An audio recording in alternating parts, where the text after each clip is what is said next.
What is going on, everybody? Welcome back to the channel and another video.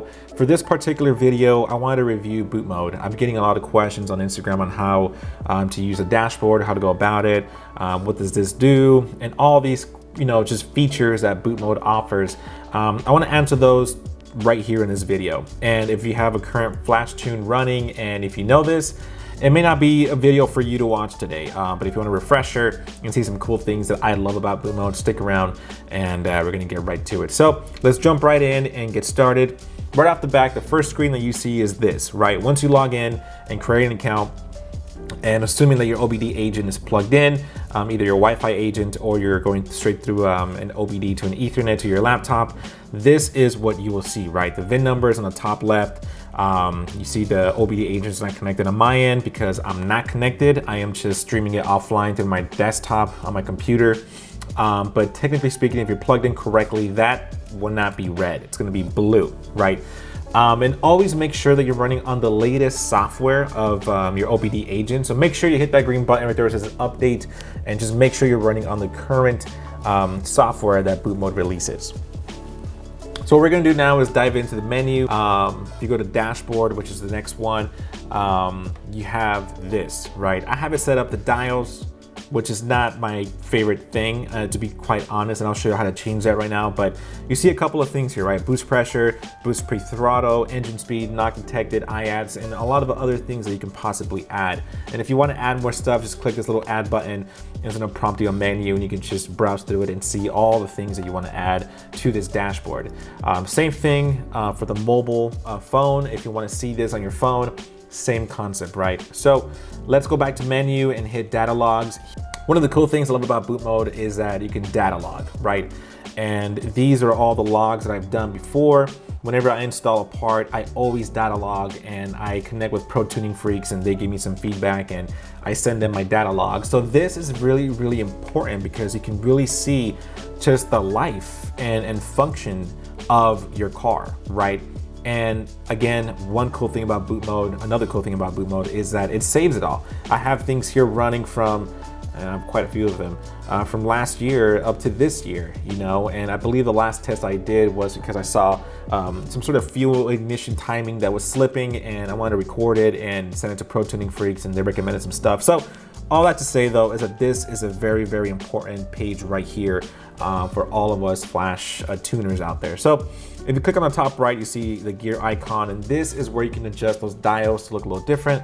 I personally prefer the live charts. And if I can show you what that looks like, you'll see this, right? You'll see a graph on top, basically what my car is running. Obviously nothing is running right now.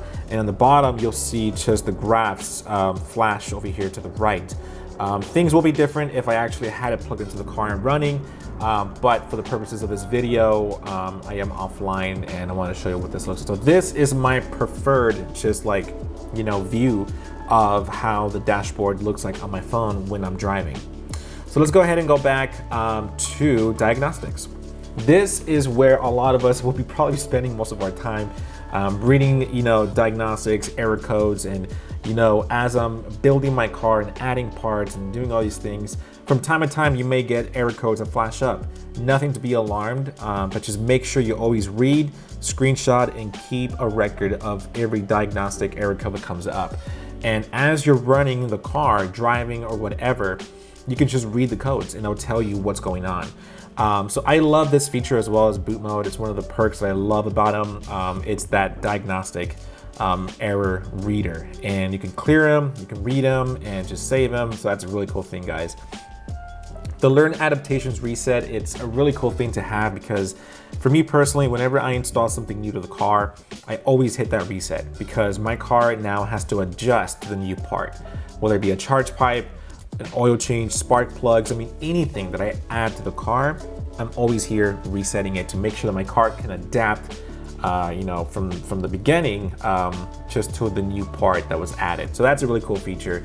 And then you also have other things like the exhaust valve actuation, active sound, and some DME features, which I don't really mess around with, especially the DME. I don't like touching that much, but if for those of you that have exhaust valve actuators, having it open or close can be a really cool thing to mess with. I personally don't have that function on my N20. The next thing is the OBD agent, which you can download it on Mac or Windows, which is what you're looking at right here. You need the agent to run on your computer in order to access the web page to go into boot mode, right? And the next thing you have is My Maps. So the cool thing about boot mode is that they save a stock tune of your car. And you may be wondering, Brian, you flash your car, why in the world are you gonna go back to the stock tune? Well, I am still under my CPO wrap. And for those of you that don't know what that is that I'm still covered under warranty with BMW.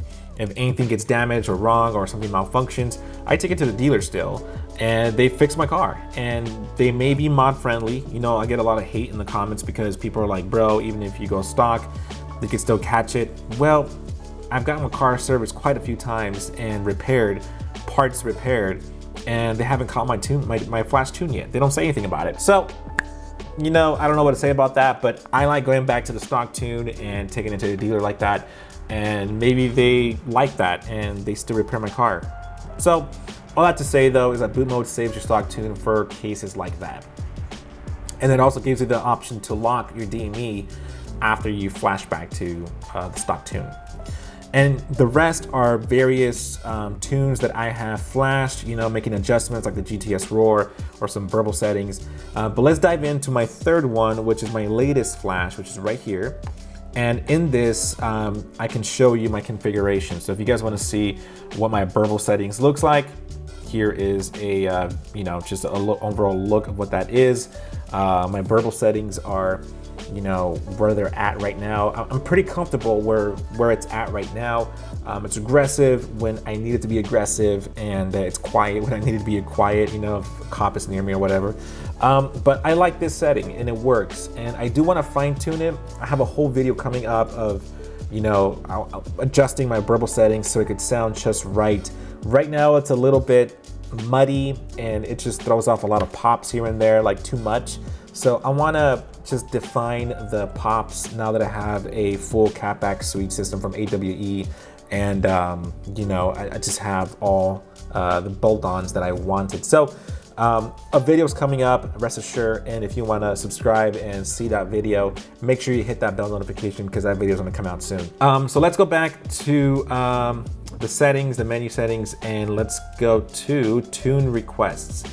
Now here you will see a list of, well, this is a tune request. So this is where you're gonna see, you know, tuners and whatnot, people that are gonna be, so this section right here is if you have submitted a request for a specific tune, this is where it will show up, right? And I haven't done that yet, but the tuners are available right here. And these people are certified by Pro Tuning Freaks. And I believe you can actually contact these people and they can make adjustments to your tune just to really customize it to your car. It is pricey, but it's probably worth it because they can tune it precisely to how your car runs as it is. So totally recommend it. These are certified people. There are a few popular names here that, you know, gets mentioned here and there. So go ahead and browse through it, and you can even reach out to them and see what that looks like as far as you getting a quote to get a custom tune for your car. On the transmission side, I did this and I totally recommend it for those that are running a stage 1 tune or a stage 2 tune as well. I mean, this is totally recommended. Get the transmission flash from boot mode. It's totally worth it, guys. And right here, you can just go upgrade it and hit flash and it will do it for you. But this is where you basically flash the transmission. And the rest is go offline mode, help, and about, and exit. So that's pretty much it, guys. This is what boot mode looks like in a nutshell. And you know, it's a pretty simple thing to work. You know, you choose your map, you can configure your settings and flash it and all that fun stuff. And yeah, so guys, if you have any questions, just throw a comment below and I would love to answer anything that you throw at me. And again, thank you so much for watching this video. Make sure you subscribe and hit that bell notification. I upload a video every single week, and I'm currently building my BMW 2016 F30 and 20. And if you guys like this video, give me a thumbs up and I will catch you next week. I'll see you.